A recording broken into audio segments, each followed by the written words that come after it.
What is going on, guys? Welcome to the Reformed Reader, the channel where we review different forms of media through the lens of a Christian who is under the authority of the scriptures. My name is Josh, and today we are going to be doing a book review of Assassin's Apprentice by Robin Hobb. Now, before we jump into the review, let's go over what is this book about. Young Fitz is the illegitimate son of the noble Prince Chivalry, raised in the shadow of the royal court by his father's gruff stableman. Fitz is treated as an outcast by all the royalty except the devious King Shrewd, who has him secretly tutored in the arts of the assassin. For in Fitz's blood runs the magic skill, and the darker knowledge of a child raised with the stable hounds and rejected by his family. As barbarous raiders ravage the coasts, Fitz is growing to manhood. Soon he will face his first dangerous, soul-shattering mission, and though some regard him as a threat to the throne, he may just be the key to the survival of the kingdom. Alright guys, so the way that I normally structure my reviews is I go over the good, the bad, and the ugly. The good being the things about the book that I enjoyed, the bad being things I didn't enjoy so much, and these are preferential things like prose or character voice, setting, those kinds of things. But then I go over the ugly, which is what could be some sin that is steeped into this work that might hold a Christian back from picking it up. So without any further ado, let's jump into the review and go over the good. What are some things about this book that I enjoyed? Number one, the characters. The characters are probably second to none. The way Robin Hobb is able to write characters is masterful. She is able to understand people, their intentions, their thoughts, their mannerisms in such a way that most people won't. And then she's able to convey them so accurately. The character Fitz, our main character, being able to write from the perspective of a man when she is a woman, I was a little hesitant about, because while men and women are created equal, we're not created same, and even the way that we look at things is different. But she was able to capture things so spot on that it's as if you are truly reading the memoirs of Fitz himself, written by Fitz. So, I mean, it's just, I mean, there's no other way to put it than her character writing is perfect. It really is. It's absolutely perfect. I don't think I've ever seen anybody write characters as well as Robin Hobb. She does such a phenomenal job. And that's pretty common. I think anybody that you've seen on YouTube that talks about Robin Hobb, it's probably the first thing that they talk about is the way that she's able to write her characters. Her characters are just absolutely phenomenal. Another thing is the setting. The setting of this book, it's not quite bleak, but it is gray. And I mean that metaphorically and literally. The things in this book, the setting in this book, it's pretty gray. It's not really, I wouldn't say it's bleak or sad, but there are times where it can be. Also, when you realize that you are reading all of this from the perspective of Fitz, who has been through such trauma and horrible things, then you understand why the setting was written in such a way. I think that if she wrote the same story from the perspective of the king or Prince Chivalry or whoever, I definitely think that her writing style or that her descriptors of the setting probably would be quite different. So it's neat to see the perspective come through, even how the character views the world around him. That was really neat. So the characters are great, the setting is great, and the plot is intriguing. So you do have your immediate story. You do have that, you know, it's kind of standard as far as like, here's the plot, here's what's going on with our main character. But then there's this weird underlying mystery, and it is just threaded throughout the entire first trilogy. It's one that will puzzle you quite a bit, or at least it did for me. You wonder how these two things can align. So the first book, you're really dealing with Fitz and his family dynamic, and I'm trying to keep this as spoiler-free as possible. So you're dealing with that predominantly, but then they're dealing with the circumstances of what's going on with that underlying mystery. So rather than them trying to find answers to that underlying mystery, they're really just as a kingdom trying to deal with the consequences of what's going on. So that was interesting. So the characters, the plot, the setting, I thought were absolutely great. Now the pacing is where people tend to have some issue. I enjoyed it. This is an extremely slow burn. Okay, so you are reading the events going by almost day by day, almost. There are times where it kind of jumps ahead a little bit, but for the most part, it's kind of like, you know, today I did this, tomorrow, or the next day I did this, and then the next day I did this.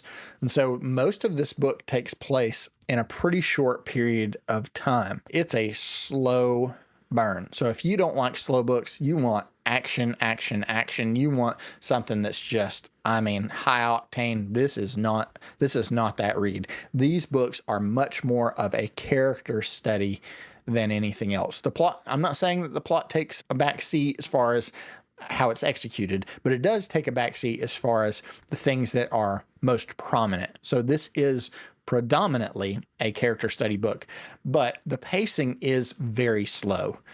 I enjoyed it. Now, were there times where I was like, okay, let's move on? Yes, but as you read and you're moving forward with our main character and certain events unfold, the payoff not only makes sense, but it wouldn't work as well if we had not traveled at the speed we did with our main character Fitz. So I thought the pacing was excellent. So there's a lot here for you, the reader, to love, in my opinion. Now let's go over the bad. What were some things about this book that I didn't care so much for? Not really much. I think I gave this 5 stars on Goodreads. It really is. It's a phenomenal book. Obviously, it gets talked about enough. I really enjoyed it as well. There were a couple things that I wasn't just super crazy about. Robin Hobb doesn't steer away from some of the more heavy descriptors. Again, this is personal preference. I wouldn't necessarily put this in the ugly section. I would just say there are some descriptors of things that I'm like, yeah, you didn't really have to go into super detail about that. I know some people love all the intricacies of every story. I'm not necessarily one of those readers. I don't have to know everything about a world. You know, I don't need to know about the toilets. I don't need to know about how these people, you know, went to the bathroom or exactly what their plates looked like, or, you know, what the kitchen looked like. I don't need all that. I know some of you enjoy that, and that's great, but that's not really for me unless it pertains to the plot in some way. And so there is some of that. There's a lot of descriptors of here's this thing and here's this thing and here. Now, does it put a picture into your mind that is exactly what the author wants? Absolutely. I think Tolkien did the same thing. So one of the things that I'm not super crazy about with Tolkien's writings is that we don't have to go into heavy descriptors for everything. I kind of want to keep the story moving, because while I am predominantly a character first guy, the plot better be really good. You know, I can't just have one thing, maybe with some exceptions, but for the most part, I would say I just don't need to know every minute detail about a place or a person. I like having my own picture of certain things a lot of times. You can give me a generalized picture and I'll kind of put it together myself, and then we can move forward. I don't necessarily think that's in the pacing. I just think because it's not like the story slows down to describe these things, but I think it just is a little heavy with some of the descriptors, in my opinion. So this brings me to the ugly, which is what could be some sin that is steeped into this work that might hold a Christian back from reading it. Now, I break this down into 5 categories, and I rate them on a scale of 1 to 10, 10 being the most severe, starting with violence and brutality. Now, violence and brutality, I'm going to give a 6. I'm going to give a 6. There are moments where it's pretty violent. I think the brutality is more predominant here than the violence. This is just a brutal world. This is just a brutal place. There's no coddling here. There's no handling anything with kid gloves, especially for Fitz. It's here's the world. It's ugly. Get used to it. And so the brutality of the setting, or the nature of the place, or the nature of Fitz's life is pretty brutal at times. Just real quick, as an aside, what is the deal with Robin Hobb and puppies? Leave the puppies alone. Leave the puppies alone. So the next category is sexually explicit content. Now, for sexually explicit content, I gave this a 4. So there's mentions of things. There's some mild descriptors of things. I wouldn't say it's explicit in nature, but this is an adult book. Okay. And that now, not adult in that way. Get your mind out of the gutter. But this is a book written for adults. And so it doesn't shy away from certain things.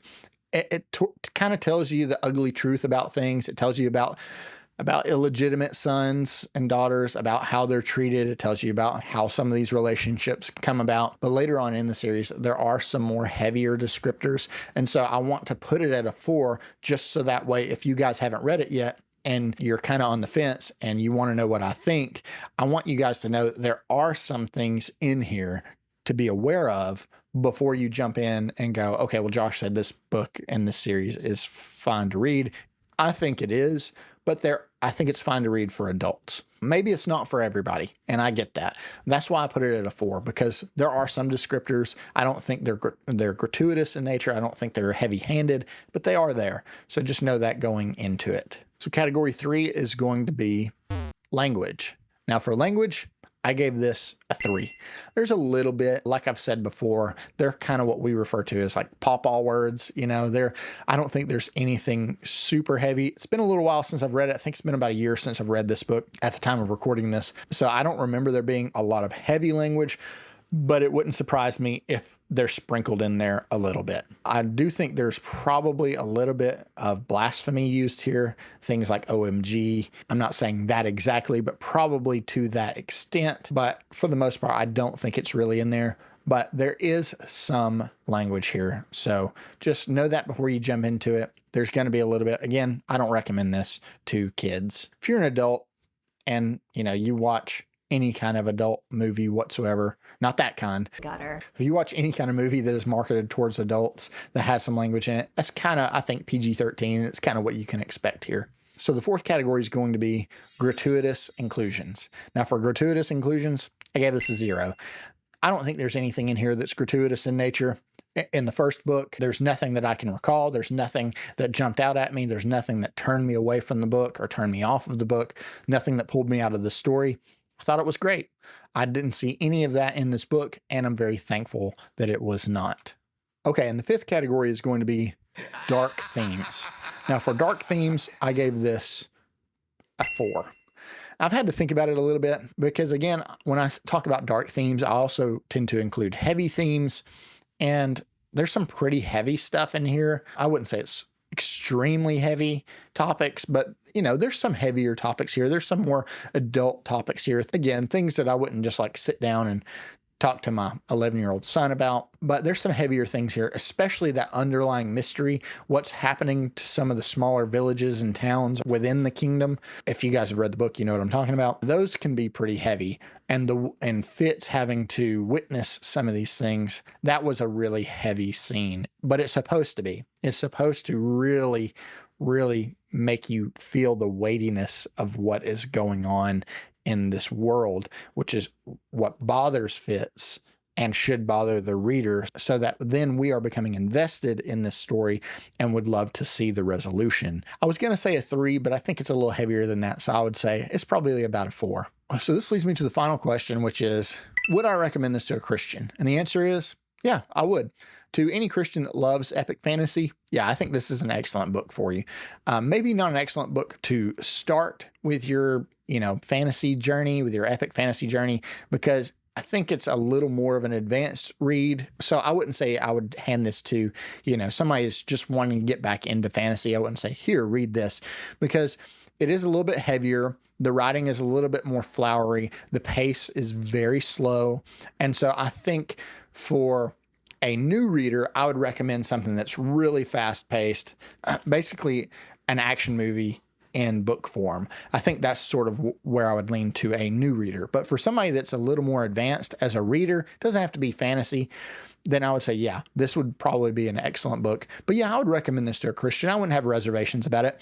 Now, would I throw some disclaimers in there? Yes. And I don't know that there's a book out there that I wouldn't give a disclaimer before I recommended a book or handed it to them. I would say, hey, Again, what are some things that you like? Are you bothered by a couple of these things? Do you want no language in your book? Do you want, that kind of thing? So I would kind of play it by ear individually, but overall, yeah, I wouldn't feel uncomfortable with recommending this to you, a Christian who either has or hasn't already read it. I would say, yeah, it's a great book. It's an excellent book. And for me, it seems to be a staple in the fantasy genre. So I would highly recommend it to a Christian. So overall, guys, what did I think about the book? I absolutely loved it. I kind of flew through it because I just love spending time with our character Fitz. I fell in love with the character. So if you guys start reading it and Fitz's character isn't really grabbing a hold of you, yeah, it may not be for you. It may not be the series for you. I absolutely loved it. And so I finished out the first trilogy, and I plan to continue with the Live Ship Traders pretty soon. So yeah, I thought it was fantastic, and I hope that you enjoy it too. Guys, let me know what you think down in the comment section below. Thank you guys so much for coming and hanging out with me and listening to me ramble on about a book for a few minutes. I appreciate each and every one of you, and I will see you on the next one.